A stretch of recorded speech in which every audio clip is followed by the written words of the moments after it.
Muy buenos días.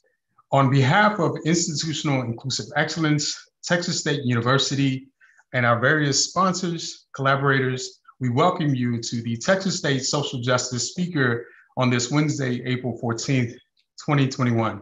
Mi nombre es Jesse Silva. I have the distinct privilege of serving as the Associate Director for Institutional Inclusive Excellence, and as host for today's program, I use he, him, his pronouns. The Texas State Social Justice Speaker features national speakers, leaders, scholars, advocates, and educators as leading voices in diversity, equity, inclusion, and social justice. Speakers help raise awareness about the experiences of historically marginalized, minoritized, and underrepresented communities due to structural, systemic, and institutional forms of discriminations and inequities. Equally important, our featured speakers will share their recommendations for promising practices to achieve diversity, equity, inclusion, accessibility, and of course, healing. This year, we welcome and host Michelle Alexander, civil rights advocate and lawyer, legal scholar, and author of The New Jim Crow: Mass Incarceration in the Age of Colorblindness. Today's program was made possible through the collective efforts and contributions of 36 sponsors and collaborators who include various offices, units, and organizations. We simply want to take the time to say thank you, muchísimas gracias, for your support. And for a list of these groups and organizations, we encourage you to visit the event website. We do want to give a special shout out to the LBJ Student Center, who was a co-creator and co-partner and sponsor of the initial iteration of the Social Justice Speaker Series, and from which today's program stems from. So we just want to say thank you all for your steadfast commitment in the iteration of this particular program. I'd like to give a special shout out to the staff of Institutional Inclusive Excellence Student Initiatives, our Texas State trio of programs and staff, and our amazing office assistants for all of your support and working in the background to ensure that our program is successful. Muchísimas gracias, familia. And lastly, we'd like to say, may this month be a blessed one to many of our Muslim members of our communities who may be observing Ramadan from April 12th through May 11th. Peace and blessings to you all.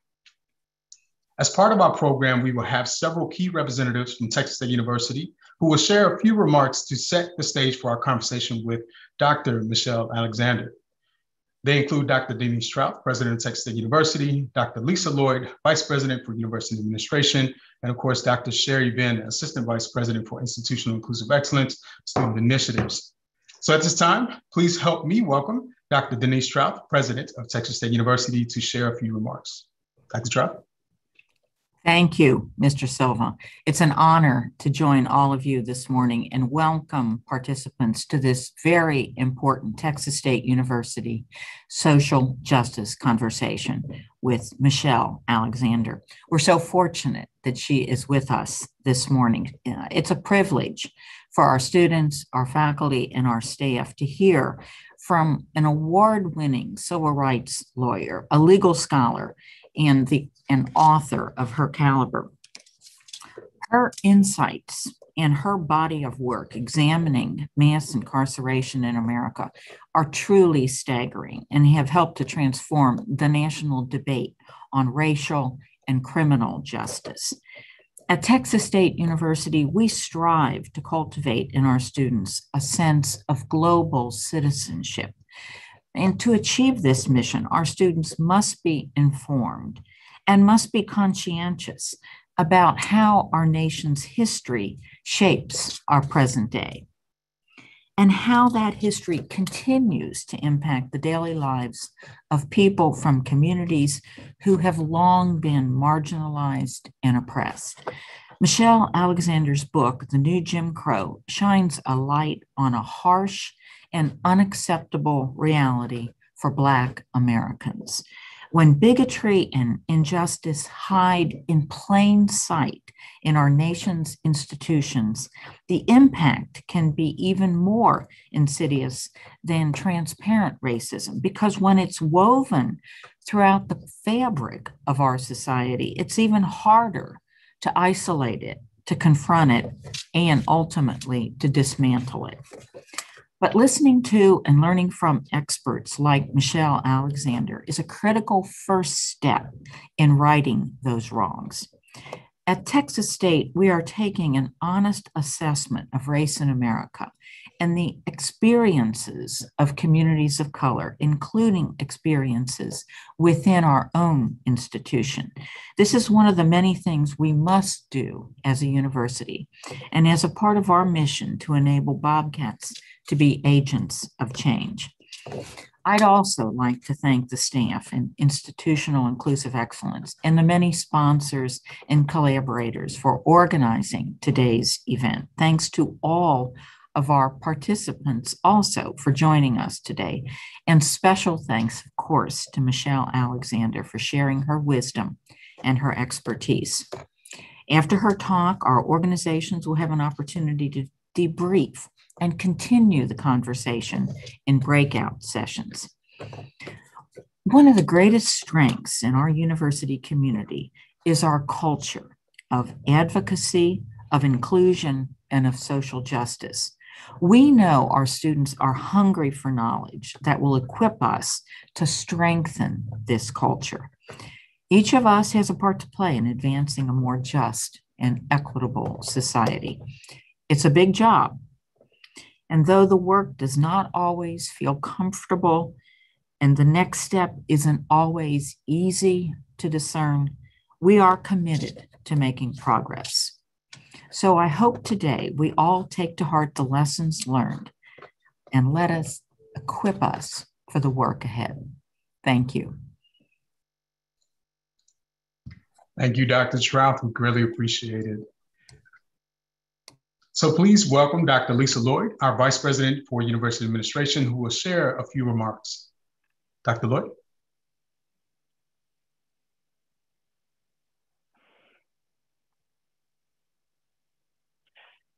Can someone give me a thumbs up if I'm on?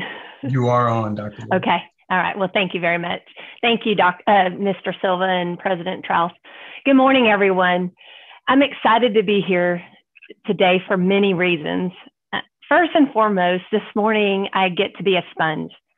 And let me explain to you what I mean by that.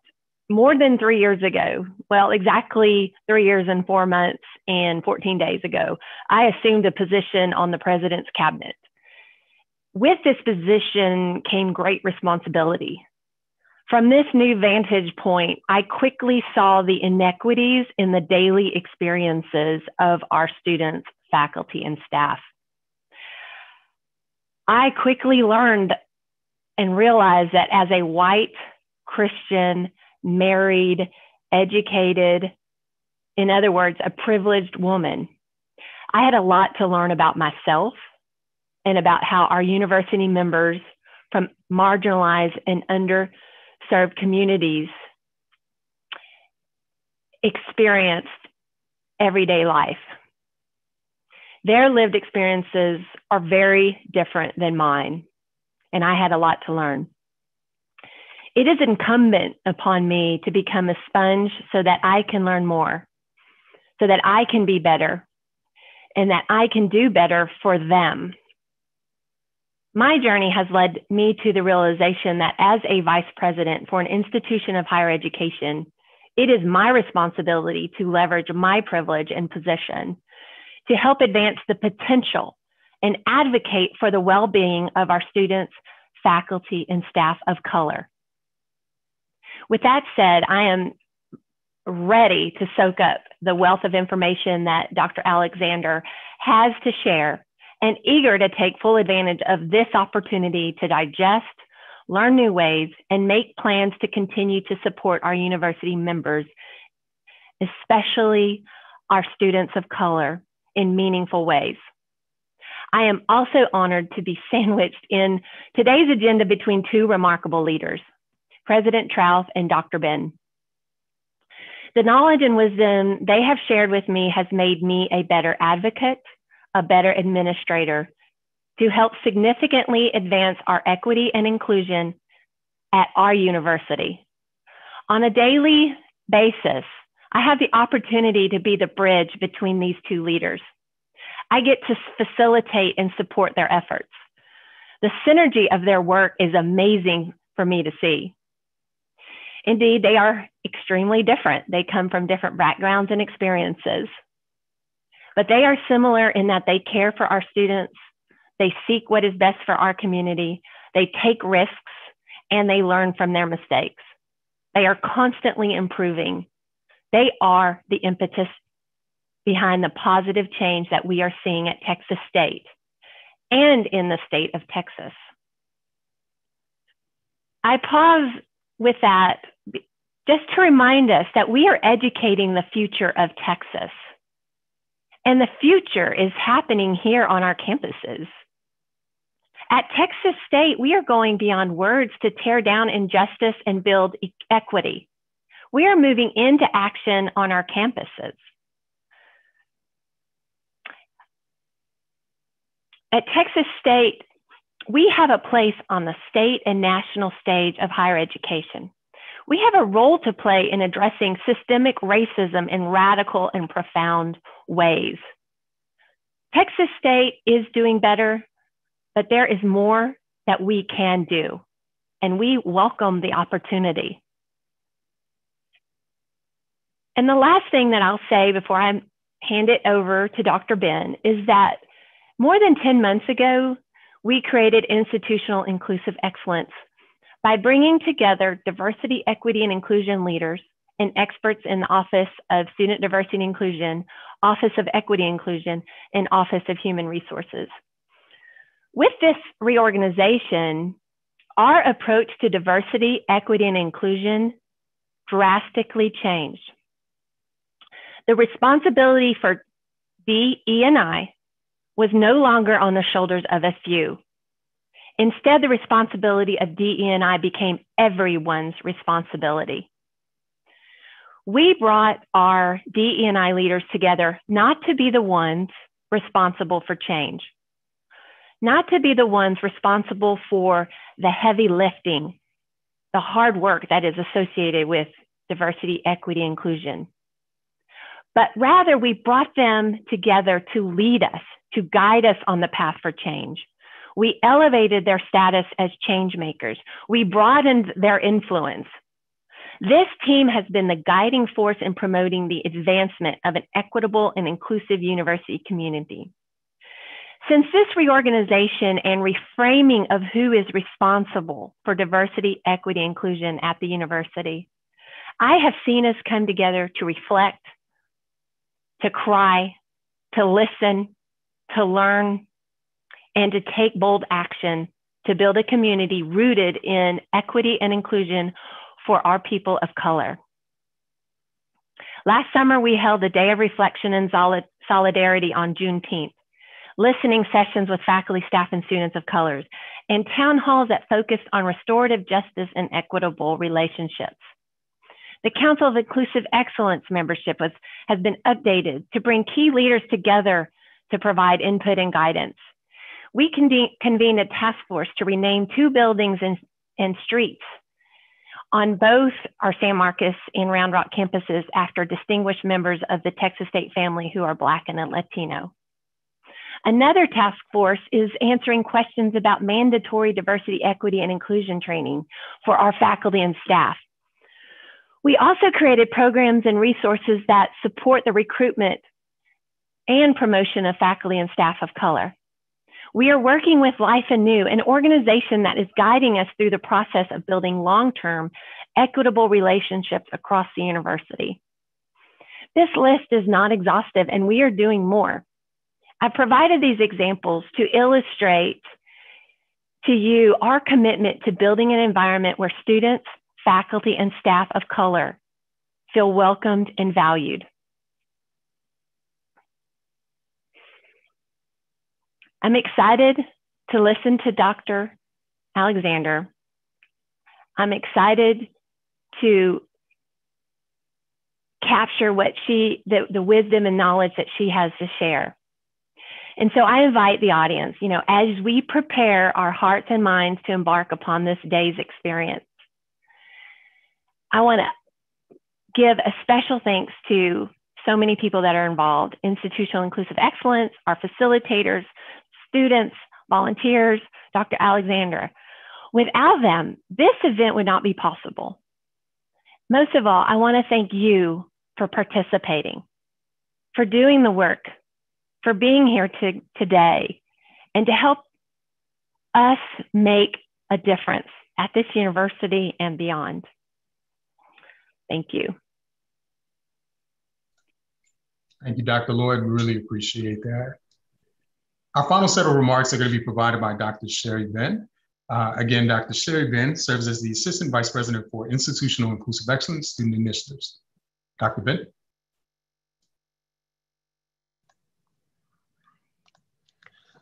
Good morning. To all of our viewers, welcome. We are delighted to have you join us as part of today's program featuring Michelle Alexander. Dr. Trout and Dr. Lloyd, thank you for your remarks and leadership at Texas State. We greatly appreciate your support of this program and this awesome occasion. To our various sponsors and collaborators, thank you for your contributions in allowing us to host Michelle Alexander here at Texas State University. I'd also like to thank my team in Institutional Inclusive Excellence for Student Initiatives, that of course includes our TRIO staff, for their tremendous support and coordination of today's program. I want to recognize and thank our students for their leadership at Texas State and for their participation in today's program. To our featured guest, Michelle Alexander, we are so excited to have you with us today. I must admit, I've been fangirling quite a bit. We are so excited that you're going to be sharing your expertise and your experience with us as we work towards advancing diversity, equity, inclusion, justice, and accessibility at Texas State University and beyond. Before I share a few remarks, I'm going to ask that we take a moment to pause, a moment of silence for Dante Wright, a 20-year-old Black male, a son, a beloved community member whose life, like so many others, was tragically taken during a traffic stop. If you'll hold for a moment of silence, please.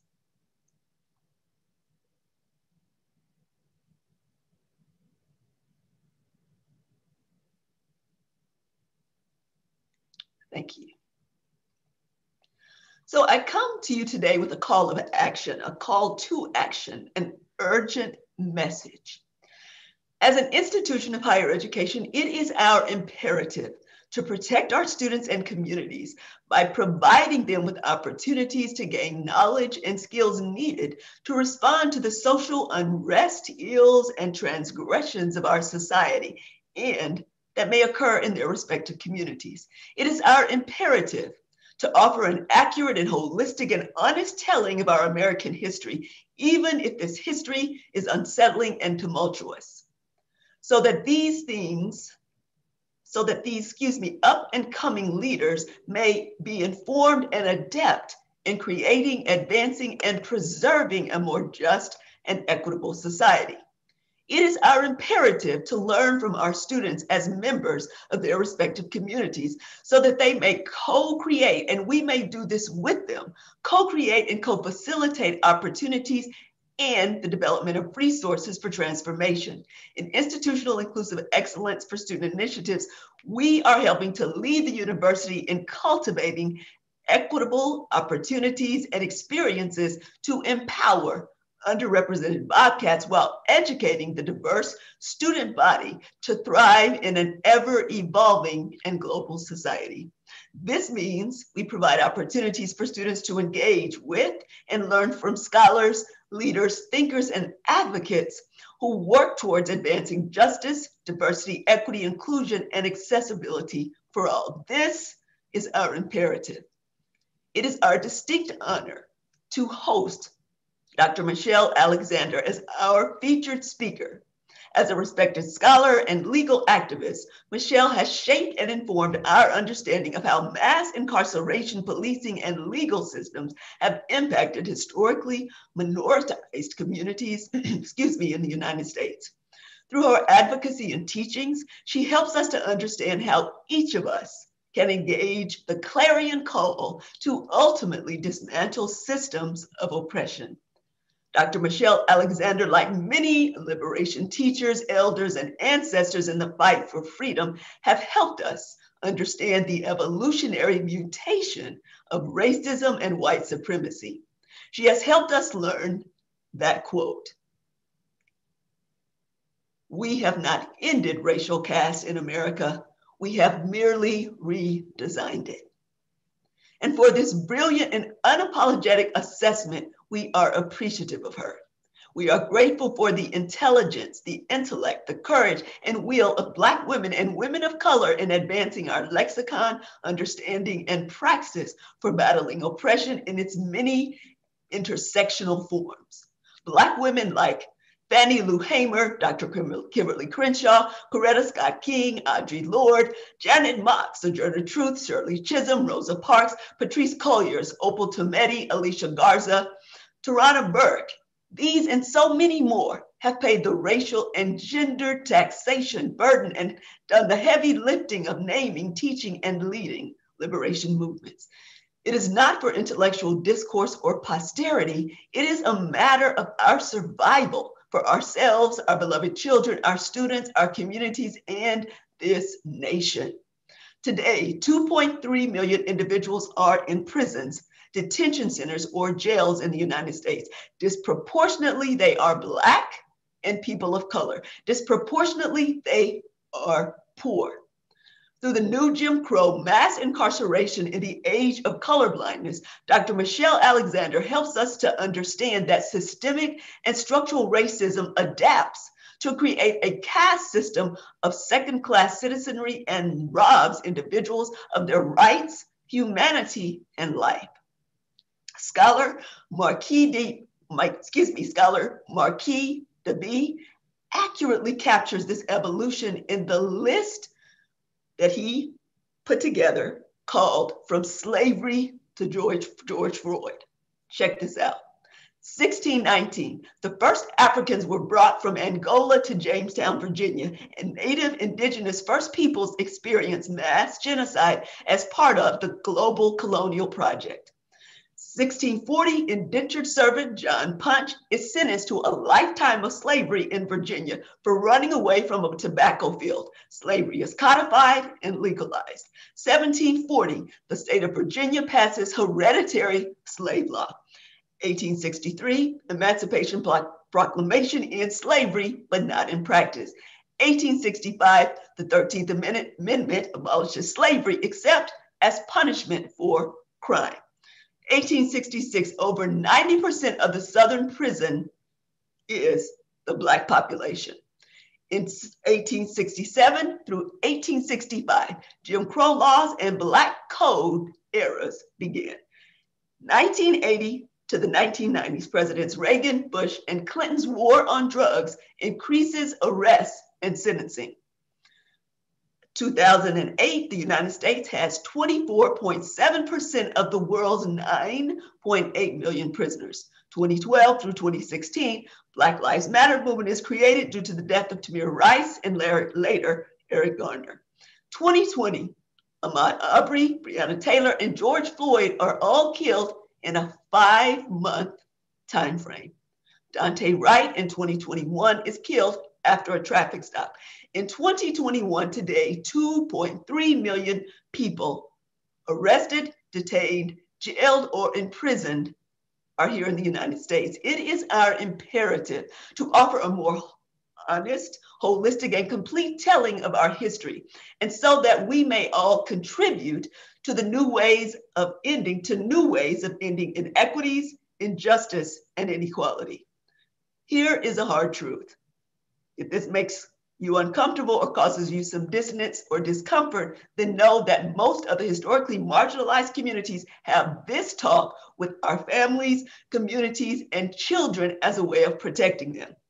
Ahmed Ali summarizes it best when he said, "It is a privilege to learn about racism instead of experiencing it your whole life." As current and future leaders in this global and diverse society, we invite you to join this conversation, critique our history and our present, feel discomfort, and help us enact this mobilization of a collective commitment to social justice, diversity, inclusion, and accessibility. Know that you are built to handle the pressure that comes with your calling. And as our sister Michelle Alexander has stated, there is an unfinished revolution waiting to be won, and you are part of it. For this is our imperative. Dr. Alexander, again, Thank you, welcome, and we are so excited that you're joining us today. We look forward to learning and engaging with you. Thank you, Dr. Ben. We greatly appreciate that. At this time, Evan Bookman will introduce Michelle Alexander. Evan Bookman is from Austin, Texas, and a senior undergraduate student majoring in political science with a double minor in African American studies and geography. While at Texas State, Evan has served on numerous student organizations and leadership roles, including president of Black Presidents Council, president of the Texas State University NAACP Unit 6875-B, Black Men United, the 2020 Election Task Force, the Institutional Inclusive Excellence Student Initiatives Advisory Council, the National Society of Leadership and Success, and an active member of Sigma Alpha Lambda. Evan will graduate from Texas State University this May 2021 and will be returning as a graduate student in the fall to pursue a Master's of Arts and degree in political science. Please help us welcome Evan Bookman. Hello, good morning, everyone. Dr. Michelle Alexander is a highly acclaimed civil rights lawyer, advocate, legal scholar, and author of the new Jim Crow, Mass Incarceration in the Age of Color Blindness, the best-selling book that helped to transform the national debate on racial and criminal justice in the United States. Dr. Michelle Alexander has taught at a number of universities, including Stanford Law School, where she was an associate professor of law and directed the Civil Rights Clinic.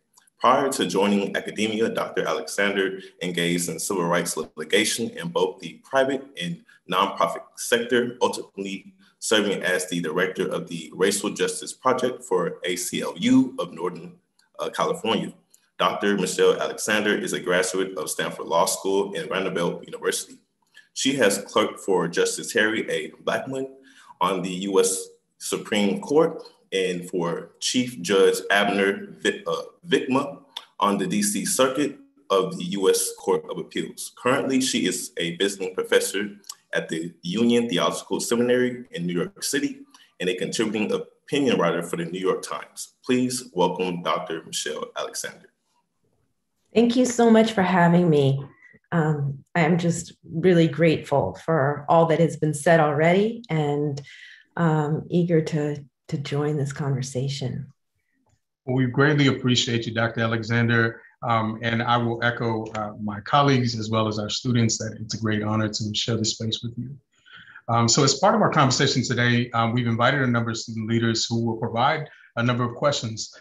We think it's very imperative that we center their voices and their inquiries as they develop their own respective transformative leadership practices, anti-oppressive, anti-racist leadership practices. And so what I'm going to do is just list them out, and I'll invite them just to pop up the screen. And then when they're prompted, they'll prompt back up on the screen to offer you their question. And so, of course, we've recently just heard from Evan Bookman.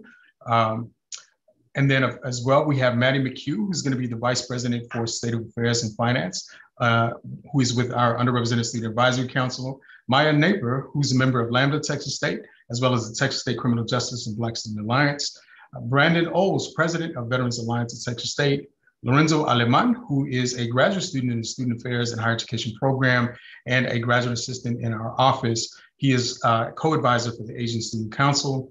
They are co-advisor for the Asian Student Council. And Haley Tennant, who is president of Black Student Alliance. And so what I'd like to do is just begin with a question to help stage some of the following questions. And so as a refresher for our audience, Dr. Alexander, can you please expound on the new Jim Crow and why is it particularly important for us to consider this as part of our efforts in ending structural systemic racism? Thank you all. I think Dr. Ben just did a beautiful and brilliant job of giving an overview of what the new Jim Crow is and why it's so important in our time. You know, I use the term the new Jim Crow to describe the system of racial and social control that has been born again in America, that is known as a system of mass incarceration. And this system of mass incarceration does not merely govern those who are locked in literal cages. in prisons and jails. One of the things I hope to convey in the book was that this system extends far beyond prison walls and functions much more like a racial caste system than a system of crime prevention or control. People who are ensnared by our criminal injustice system are branded criminals and felons, often at very young ages, often before they're old enough to drive, much less old enough to vote, swept in to prisons and jails, branded criminals and felons, and then released into a permanent second-class status in which they are stripped of the very civil and human rights that were supposedly won in the civil rights movement, like the right to vote, the right to serve on juries, the right to be free of legal discrimination in employment, housing, access to education, and basic public benefits. That's why I say we haven't ended racial caste in America. We've merely redesigned it through the war on drugs, the wars on crime, and the Get Tough movement. Our nation has managed to do it again and birth yet another system of racial and social control that is trapping millions of people, overwhelmingly poor people of color, into a permanent second-class status by law. And this is a system of violence. It is a system that operates through violence, is maintained through violence, and yet we are told it is intended to solve the problem of violence and crime in our communities. And I think many people, partly because of the conditioning we receive watching, shows like Law and Order and, the kinds of detective shows that, become standard fare in the media now for decades, we become conditioned to imagine that what the police and prosecutors primarily do is keep us safe from the bad guys, the worst kinds of, criminal actors that we might be able to conjure up in our imagination, when in fact, the overwhelming majority, more than 95% of the people who are arrested and swept in to our criminal injustice system every year are arrested for relatively minor and nonviolent offenses like, jumping the fare style, in the subways, selling loose cigarettes, like Eric Gardner was, choked to death, allegedly passing a counterfeit $20 bill, which, resulted in George Floyd's brutal killing, using or selling illegal drugs. These kinds of relatively minor nonviolent crimes is the primary work of our criminal injustice system. And the targets of, the enforcement of these kinds of crimes have been the poorest, most vulnerable folks, particularly those trapped in segregated and jobless, ghettoized communities. And rather than responding to the despair and the economic collapse that often exists in these communities with bailout packages, investment in education, mental health, drug treatment, job creation, instead, over the past few decades, our nation has slashed funding in all of those categories. Everything that might help communities of color survive and thrive, slashed funding, and instead gone on a spending binge in a race to incarcerate, spending more than $1 trillion on the drug war alone, billions of dollars in militarized policing, to manage and control a population which, is now viewed as largely disposable in, global capitalism.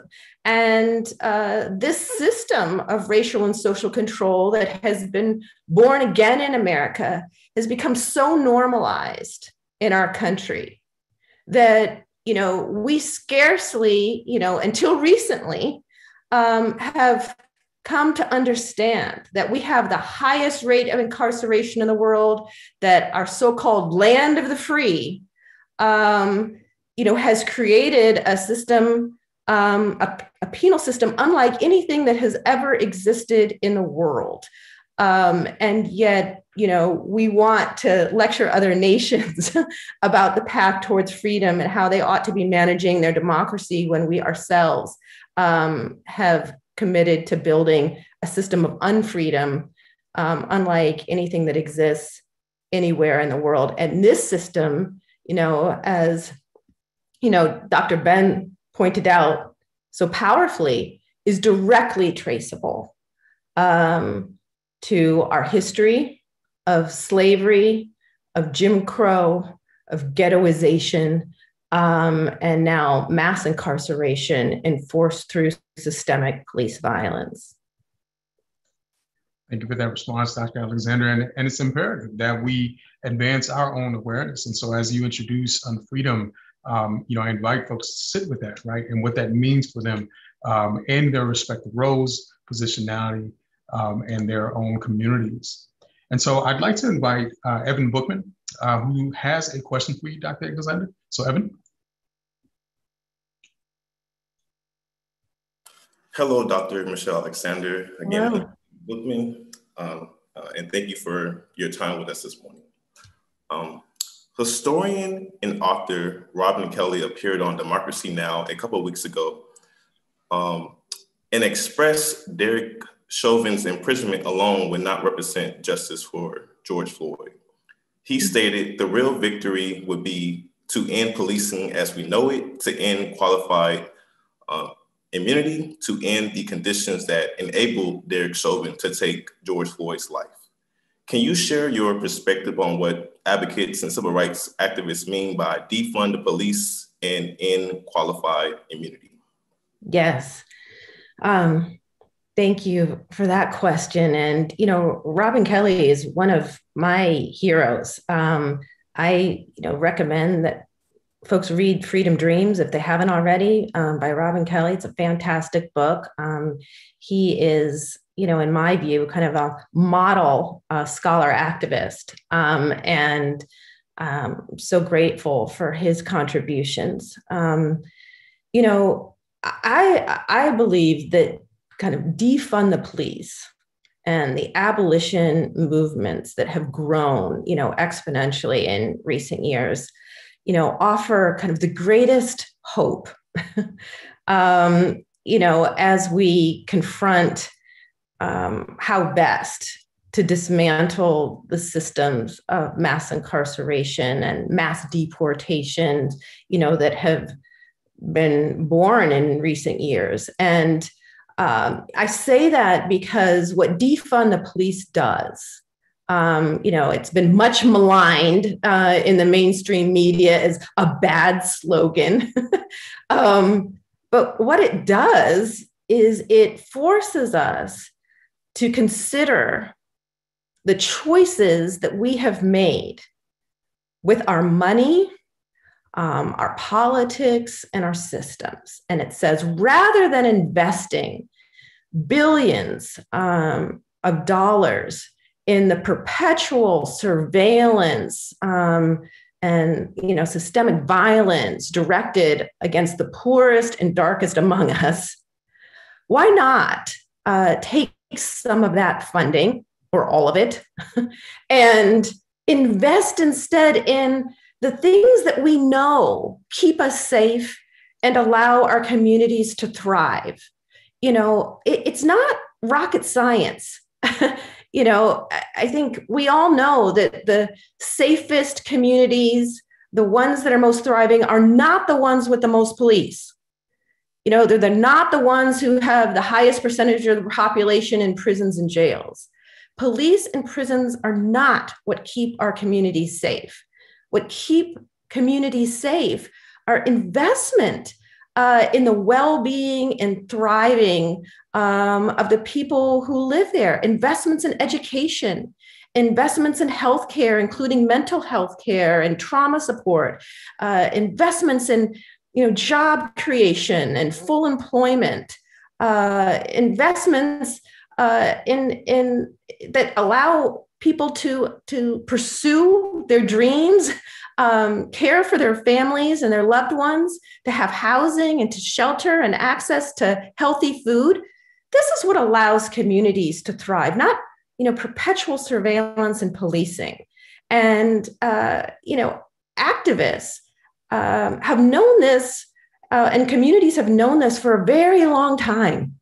And yet over the last few decades, there's been this narrative that what Black communities and poor people really want is for more policing and a get tough attitude towards those who are causing harm in our communities. And it is true that in the 1990s, as many so-called inner city communities were suffering from economic collapse as work disappeared. William Julius Wilson and others. William Julius Wilson's book, When Work Disappears, I think should be required reading, showing how, when jobs disappeared from inner city communities, Detroit, Chicago, Los Angeles, Philadelphia, the list goes on and on.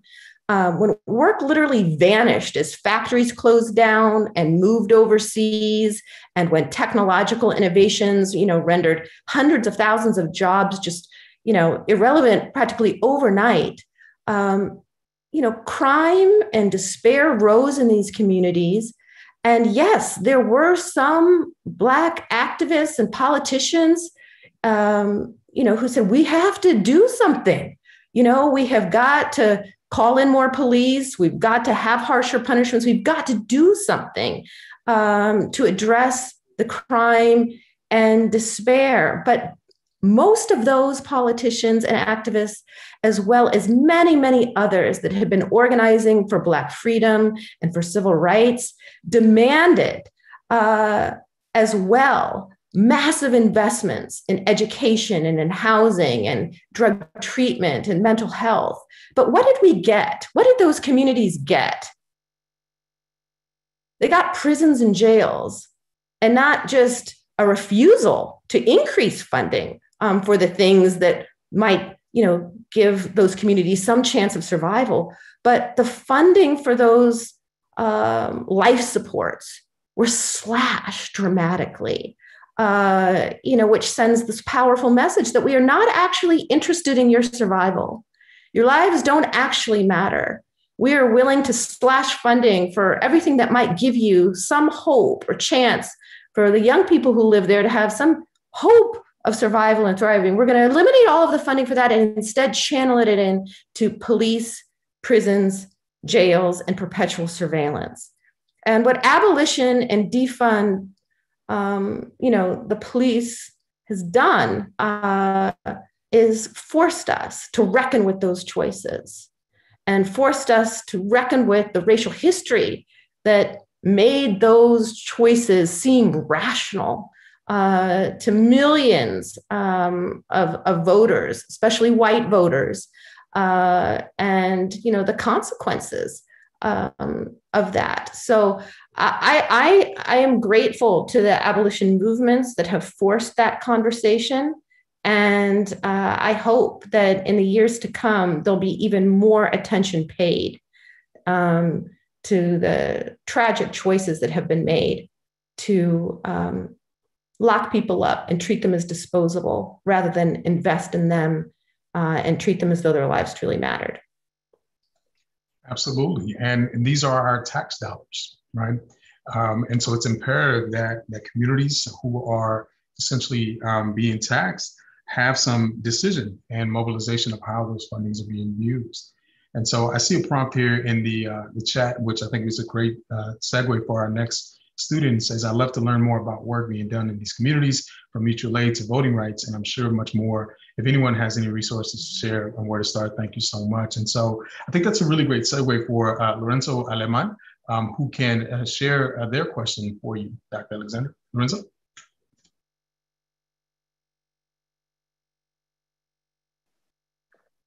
Yeah, hi, sorry, just getting used to Zoom again in the morning.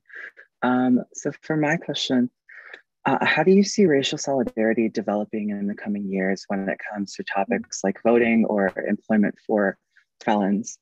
And then following that also, do you believe it's achievable with where we are currently? That's a great question. I've really come to believe that kind of a politics of deep solidarity is the only path to our collective liberation. And, in recent years, there has been so much beautiful work that has been done around solidarity movement. And in particular, I think we see it in the movements that have been built by formerly incarcerated and convicted people who are building movements across the lines of race, across the lines of nationality, that are building movements that are, starting to link the movements against mass incarceration with the movements against mass deportation, and exploring kind of the common kind of shared histories and foundations of mass incarceration and mass deportation. I highly recommend folks read a powerful article by Dr. Kelly Little Hernandez. It's called Amnesty or Abolition. Can't remember the subtitle, but it explains how both the systems of mass deportation and mass incarceration are both rooted in the same racial illogics. The notion that people who are considered felons or people who are considered illegals are disposable and should be stripped of all rights, relegated to a permanent second-class status, or simply gotten rid of. And that when we trace the histories of both of those systems, you see that they are both rooted in a racist colonial settler mentality and practice. And so tracing kind of our, shared histories and seeing whether they overlap, and, also recognizing, I think, that indigenous communities, the native, communities in this country have a history that is relevant to our movements against police violence and our movements against mass incarceration. The data shows that, Native people living on reservations are the ones who are most likely to be killed by the police. And when you consider that, you think, isn't that interesting that the people who were wiped out through genocide as this nation was founding are still the ones who are most likely to be killed by the police? I think it helps to, put into perspective the necessity of us not treating, these experiences of marginalized communities as separate and isolated, but instead very much connected by shared overlapping histories and a common struggle against white supremacy and kind of the logic of exploitation and genocide that has defined our nation to a large degree since its founding. And so, I think building movements of deep solidarity require decentering your own struggles, at least momentarily, long enough to pause, to learn, and to listen, and understand what other communities are experiencing, their histories, where your struggles overlap, and being willing to fight for them in the same way that you're willing to fight for, the people and communities that you consider your own. Thank you so much. Yeah. Gracias, Lorenzo. So one of the questions that Maddie McHugh, who's going to be offering that here shortly, really brings in mass incarceration and COVID-19. And so I want to invite Maddie to activate your video and prompt the next question. Matt? Hi, Dr. Alexander. I'm so excited to be able to speak to you this morning, and on behalf of all Texas State, we're so honored to have you here today. Thank you. All right. Yes, of course. So COVID-19 has disproportionately affected Black, Indigenous, and communities of color, people in poverty, and individuals in prison. When we consider the living conditions within prisons, COVID-19 outbreaks in prisons, and the very limited rights of inmates, it is important that we raise attention on how COVID has affected those who are incarcerated, detained, arrested, and awaiting bail.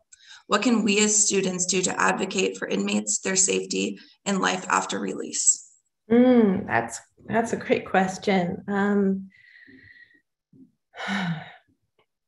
You know, one of the greatest challenges in my experience in organizing and building movements and to challenge mass incarceration is the invisibility of those who are behind bars, right? They're out of sight and out of mind by design.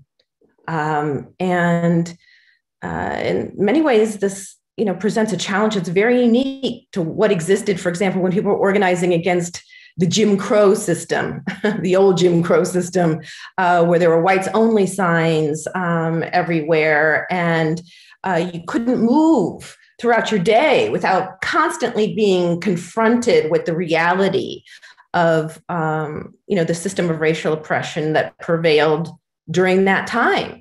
But with the system of mass incarceration, you have millions of people that are out of sight, who've been removed from our field of, conscious awareness.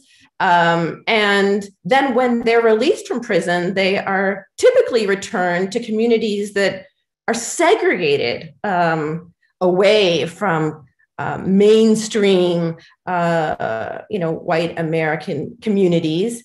And therefore, there is little reason to ever think about those people, the others, or be confronted with the reality of their experience.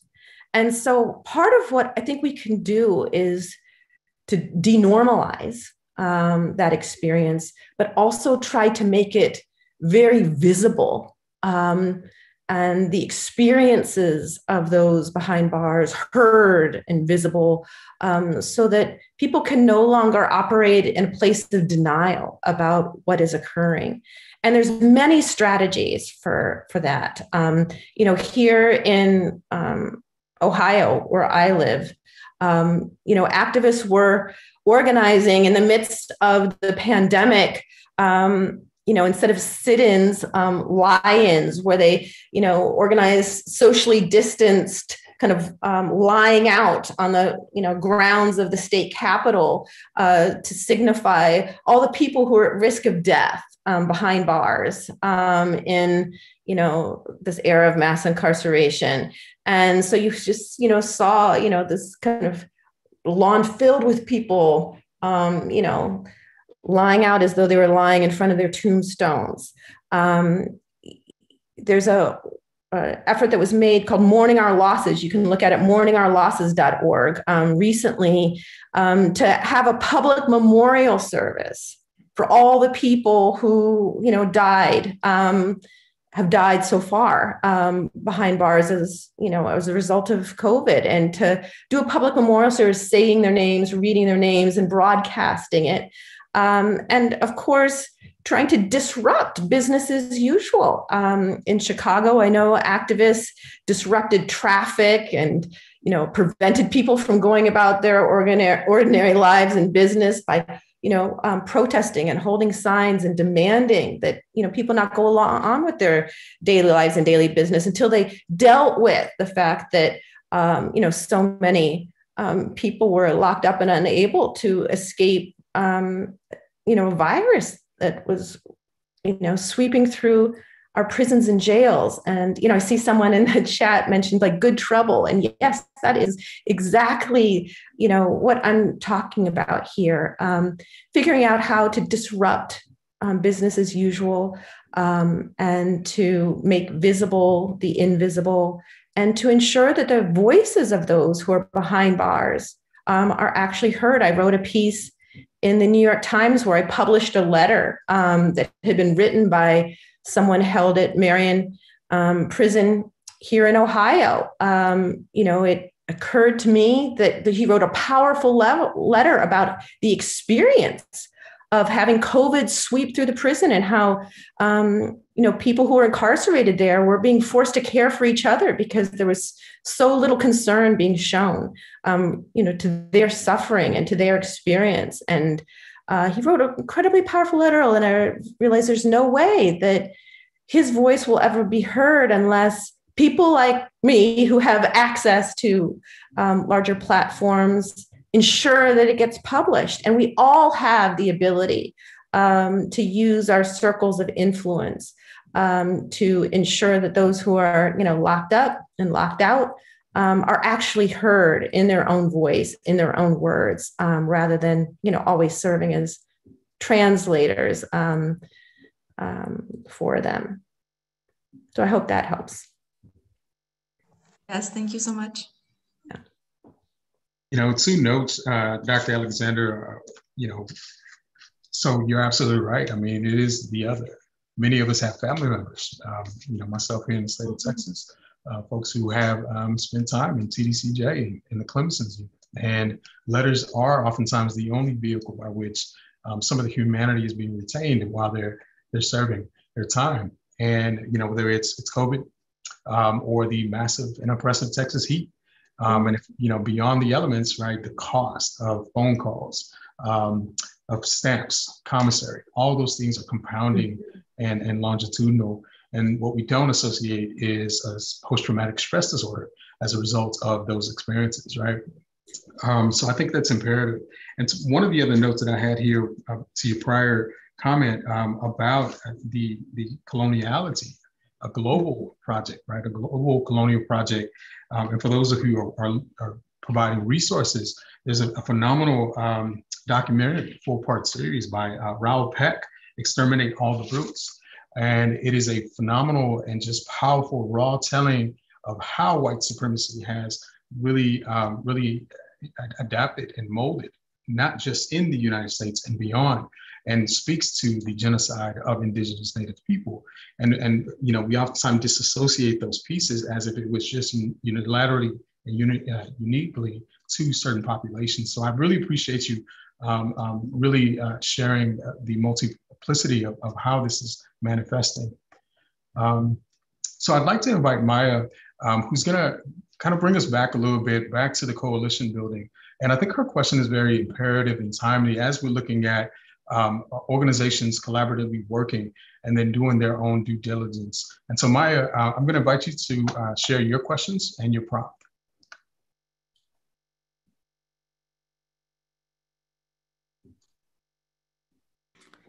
Hello, Dr. Michelle Alexander. Hi. Here with us.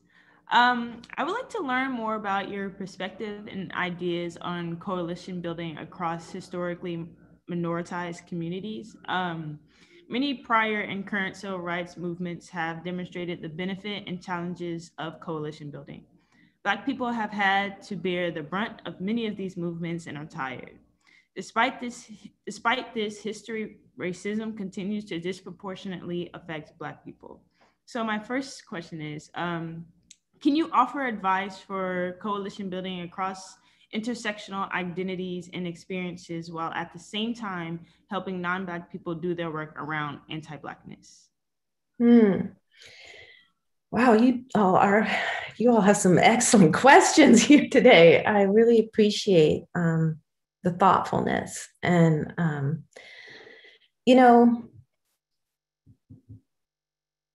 I realize I don't actually have a lot of good advice about how white people can best decolonize their minds. And you know, to just be honest, it just hasn't been a focus of my work. And I find that people are often surprised by that, as though I wrote the book for unenlightened white people. I did not. You know, I even wrote in the preface to the book that, you know, I wrote the book for people who already care deeply about racial justice and did not yet understand the magnitude of the harm caused by mass incarceration and its relationship to our racial history. And that I wrote it also for all those who are locked up and locked out, as a way of saying, you are not forgotten. And to help make visible what that experience is, and why anyone who claims to care about racial justice has to be willing to stand in solidarity with those we view as criminals. And, you know, I also, though, wrote it for people like me, people who didn't get it fully, you know, 10 years ago. And, you know, I think the fact that I am so aware of how ignorant I was, you know, just 15, 20 years ago around so much, that I don't have as much anger and frustration towards white people or people of any color for their ignorance, because I know I am always learning. And just in the 10 years since my book was published, I've learned so much about the system and how it operates and its consequences that I didn't know then. If I were to write the book again today, it would look different. I've learned so much over the past 10 years. And so, you know, when I think about what's required of white people right now in educating themselves, I don't think it's that much different than what's required of myself, right? I think it is absolutely, you know, it requires a personal commitment to educating yourselves, to be willing to become uncomfortable, to move outside your, you know, comfort zones, to work in deep solidarity with others, to be willing to make some sacrifices, to be able to admit when you're wrong. This is the work of white people, but it's the work of all of us. You know, I've been reading, it's probably obvious from what I said before, I've been reading a lot lately about Indigenous communities and their resistance movements and their struggles. And I'm coming to realize that Indigenous communities have so much to teach us about the meaning of justice. And yet that knowledge and kind of those restorative justice practices were nearly wiped out, you know, through genocide. And, you know, so for me, I don't spend a lot of time worrying about what white people should be doing in order to educate themselves. I am really interested in continuing to challenge myself, deepen my own understanding, and to join with people of any and all colors who are committed to doing that work with humility, with vulnerability, with courage. And I didn't believe when I was a civil rights lawyer that the goal of my work was to persuade the white swing voter. Well, actually, I did believe that for a while. I soon saw the futility of that strategy. And I don't think now that the goal is just to simply target white people and help them to understand.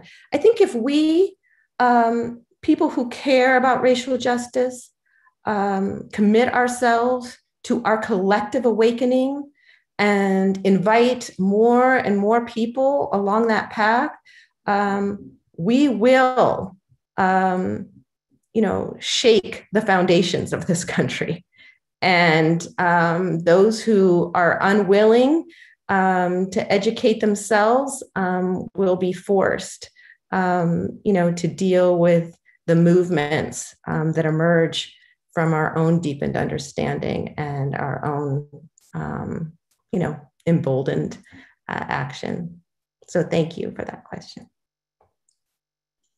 Thank you, Maya. So we've got two more questions for you, Dr. Alexander.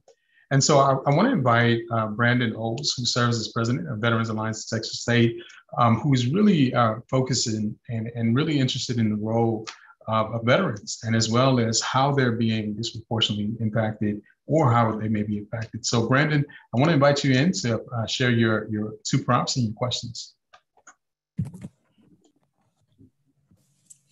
Absolutely. Thank you for that introduction. So firstly, I want to thank you, Dr. Alexander, for being here today and speaking with us. It's greatly appreciated. Thank you. So again, my name is Brandon Olds. I serve as president of the Veterans Alliance of Texas State, as well as serve as a senator on the Texas State student government on behalf of the veteran population. I want to begin by very, very lightly discussing what it is that makes the veteran population so unique. And that is that we all came together to serve our country from every shade and every walk of life, as well as from a very intensive and demanding environment that is active duty service. While serving, these veterans, they experience a level of brotherhood, camaraderie, and purpose that is second to none. And when you choose to serve, it's not just a job that you work from 9 to 5, it's a culture, it's a way of life. And when we choose to transition in the civilian world, we're quickly faced with social stigmas and barriers that quickly create a level of difficulty that may prevent many of us from achieving success in the civilian sector. And this is directly reflected when we look at our nation today and see the absolutely insane number of veterans that are either homeless, incarcerated, or worse. And while it is worth mentioning that there are several nonprofit, state, and federal programs designed to assist in aiding veterans who are transitioning and in need, it's clearly not enough. So my first question to you, Dr. Alexander, is given your experience and level of research, is there anything that isn't currently being done for the veteran community that you believe would assist in lowering the number of veterans that are either homeless or incarcerated?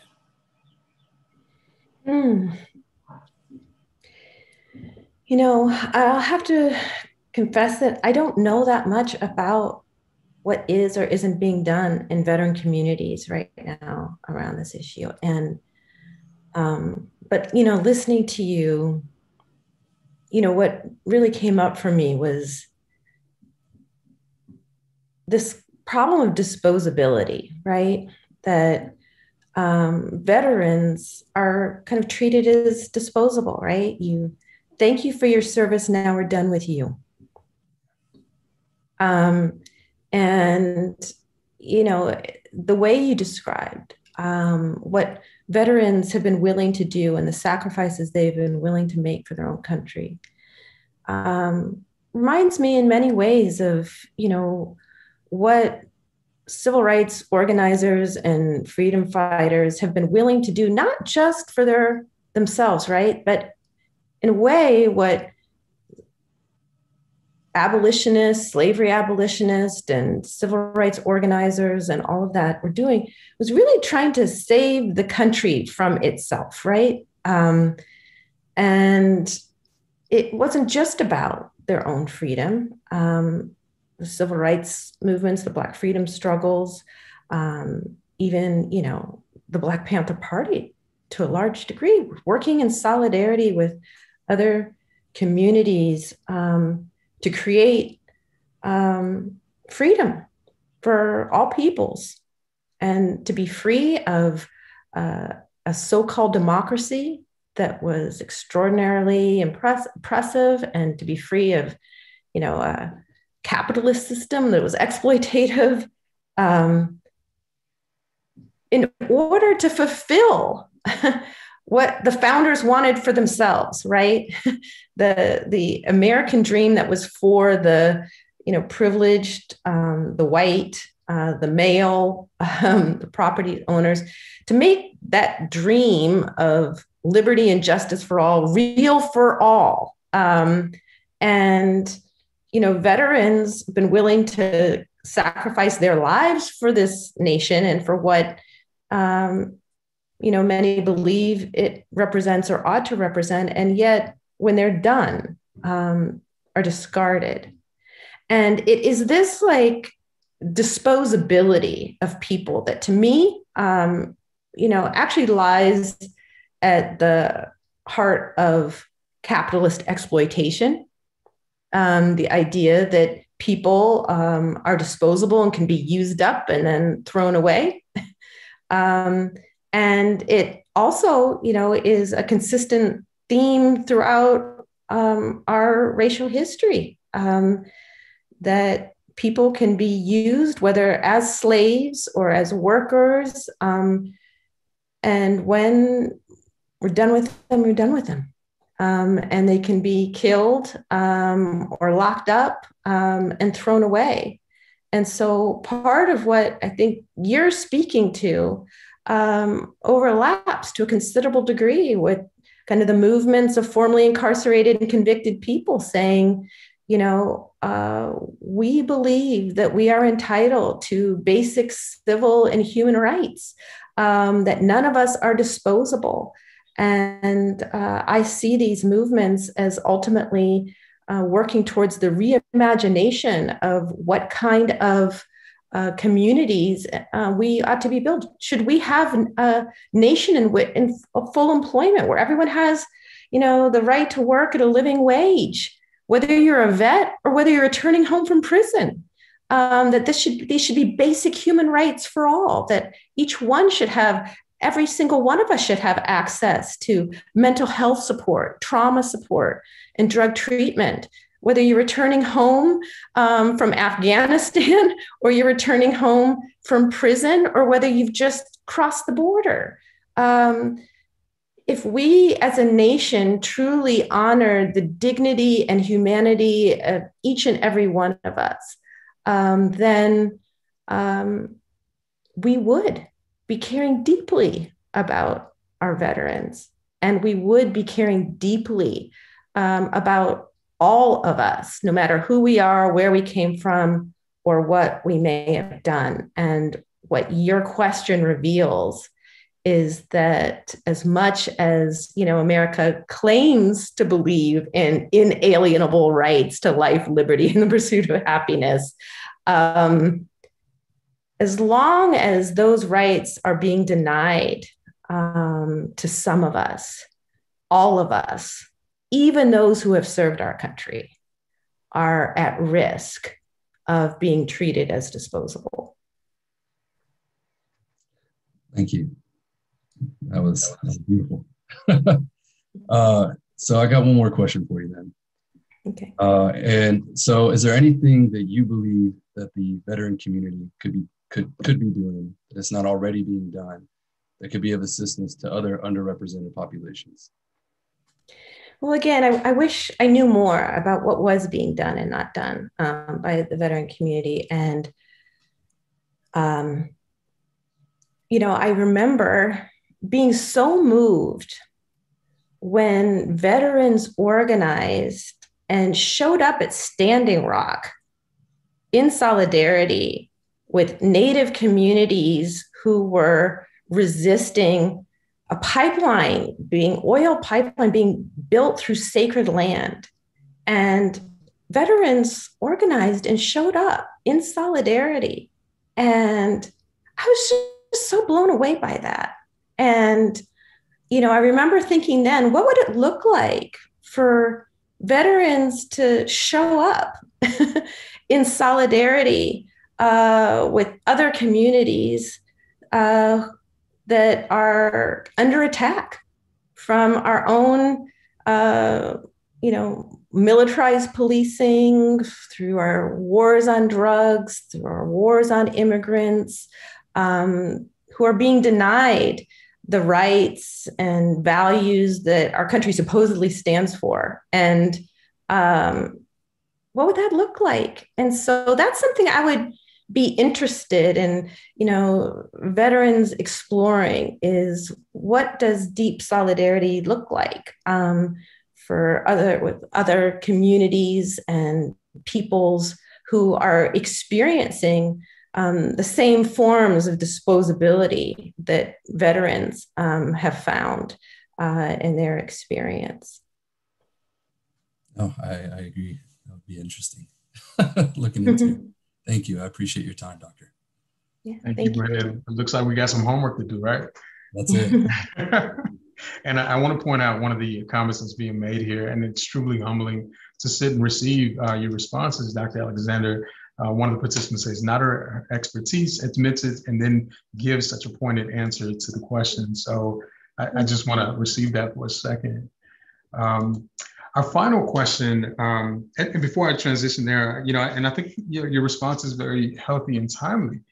So recently we have all kind of been informed about an incident in December where Sergeant Lieutenant Nasario, an Afro-Latino Black U.S. Army officer, was stopped and excessive force, right? And so now a violation of First Amendment rights. And so this, military service person being pulled over at gunpoint. And it speaks to, right, the need to continuously interrogate how these systems are interplaying and then continue to be affected, and how race continues to show up. And this need to really interrogate anti-Blackness and using a very anti-racist lens. And so thank you for that. I'm going to invite Haley, who's going to offer our final questions from our students, because I think this is a really pointed way for us to really understand that there is a bit of a taxation that oftentimes many of us engage in. And so Haley, I want to have you go ahead and provide your question. Hi, mine was a bit more personal to you. So with all of the success that you've had in your advocacy for civil rights, does it ever feel like people have an expectation of you to fulfill this role of being like a teacher or a leader? Or does the pressure not weigh on you as much because like the fight is so necessary and personal to you? Yeah, that is actually, it's so, no one has ever asked me that before. And it is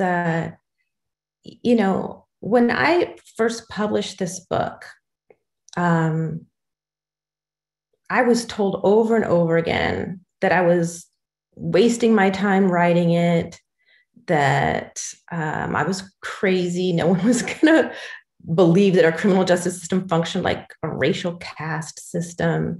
And it's hard, I think, to, especially for young people, to imagine what things were like, 15 years ago when we were still like living this so-called era of color blindness, and, so-called liberal politicians were running around calling Black people super predators, and where there was this consensus that the reason why, millions of people, especially Black men, were cycling in and out of prisons and jails was all their fault.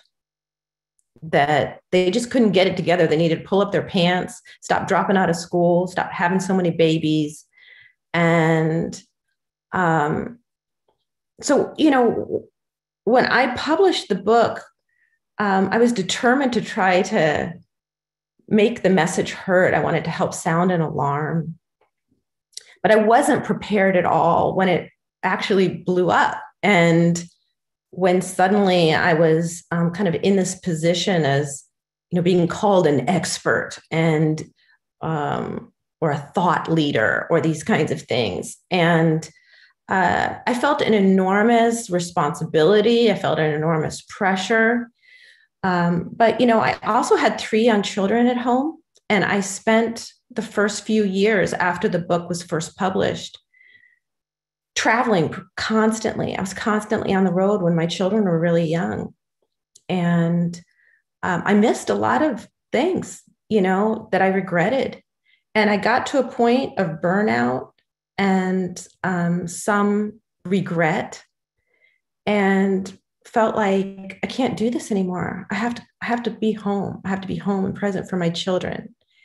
And people became very frustrated, and I started getting lots of demands. Well, why aren't you doing this? And why aren't you doing that? And I also decided that I no longer wanted to speak to the media, that I was done speaking to the media, and that I didn't want to be a talking head arguing in little sound bites with people. And that I needed to focus on what it meant for me to make a meaningful contribution to the movement, while also being faithful in my roles as a mother and as a partner to my husband. And I decided that I was going to quit law and the legal academy, and that it was time for me to go in another direction. And that's been a very difficult choice, but it has also felt like the right one. And one of the things I think we need to give each other more space for in movement work is recognizing that our roles will change, and there will be times when we're in the streets, and there'll be times when we're at home caring for our babies or our loved ones. And that we have to be generous with each other and to support one another, and recognize like this is a marathon and it's a relay race, and we can't be all things to all people all the time. So thank you for that. And, I'm eager to support young people in particular as they prepare themselves for the long haul of this, because so much of it feels so urgent, and it is. But we won't win if we're not able to support each other, over years, decades. And, in fact, in this nation, it's already been centuries of this work. So it's nothing we'll be able to solve overnight. So thank you. Haley, thank you so much for really centering our humanity and our guest, Dr. Alexander. And I'm gonna just share my thank you to my boo thing who's watching, Veronica Lynn Silva, and my baby, Esperanza Sinachli Silva. And so it's very humbling and mindful to be able to center our families and our communities in this. And so thank you for reminding us about that, Dr. Alexander. We've got about 6 minutes remaining on the call here with you. And so what I'd like to do is just pose a final question around the role of higher education, right? Faculty, staff, students, in engaging and addressing inequities, and how we can really focus some of our energy on mass incarceration, decarceration, and even some of the calls that many of our students nationwide are interrogating the need for university police departments on campuses. So what advice or insight can you offer us in this conversation and advocacy work? Well, first, I want to thank you all again for having me here and, hosting conversations like this. Again, 10, 15 years ago, these conversations weren't happening. And it's entirely due to the fact that young people in particular, have been organizing and taking to the streets and refusing to get out of the streets and refusing to, let up on the pressure, and that so much energy and work has gone into movement building, in recent years, that has forced these conversations and, really put universities like yours in the position of having to respond. And, I think I would want to remind young people of how much power you have. In so many ways, all of these systems are designed to persuade us of our powerlessness and that our struggle is futile, and that all we can do is, tinker with these machines and chip away here and there. The fact that this conversation is occurring at all in the way that it is a testament to the power of young people organizing and building movements and protest. I think with universities, looking at your curriculum, taking a good hard look at curriculum and asking, what are we teaching about our justice systems and the history of racial movements and struggle? And what tools are we giving our students to be able to be real full participants in our democracy? And that doesn't mean just voting. It's about what does it mean to be part of this long, beautiful struggle to birth an America that truly extends liberty and justice for all. Like what are we doing in our curriculum? Let's look at our faculty and ask ourselves, do we have the faculty that we need? Do we have the courses that we need? Are we funding student organizations and empowering them to be able to hold forums and workshops and offer trainings that they may need? But also, what are our practices? I don't know, like what Texas State's practices are. Do you admit people who have felony records? How much work is being done to ensure that people who are released from prisons or jails or who have criminal records have access to education at Texas State? What is being done to ensure that those students who may have records and who have family ones have the support that they need and deserve? What work is being done to link Texas State and help to provide education to those who are behind bars? I think, students, you can, if you haven't already, get together and look at everything from curriculum to faculty to funding to who's admitted and who is part of the community and who is not, and to ask, what do we need to do? And recognize that you have the power to make this university, this institution, what it needs to be in order, to help produce another generation of leaders and freedom fighters, in the years to come. I'm deeply humbled and honored, Dr. Alexander, and on behalf of our community, muchísimas gracias for all that you've shared with us, the time, your energy, your experience, your sage advice. We really do appreciate it. And you've offered us a lot of things to consider, and certainly homework to do on our own respective part. This work of liberation work is a continual struggle. It's a continual advancement. And so we look forward to working collectively in these efforts. And so I appreciate all of our viewers on our call today. The video for this Texas State Social Justice Speaker will be placed on our website for a later viewing. And so at this time, I just want to close our program, and again, just offering, and if you all can just give a mighty thank you to Dr. Alexander in the chat, just show some love. We would greatly appreciate that.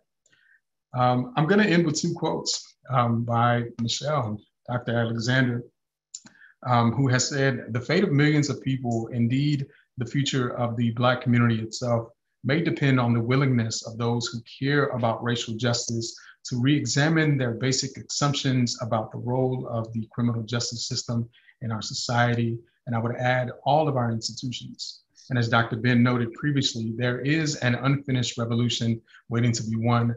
So on behalf of Institutional Inclusive Excellence, Texas State University, we sincerely appreciate you and appreciate everyone on the call for your individual and collective contributions in creating a more just, equitable, and safe and inclusive society and world. Thank you all for joining us.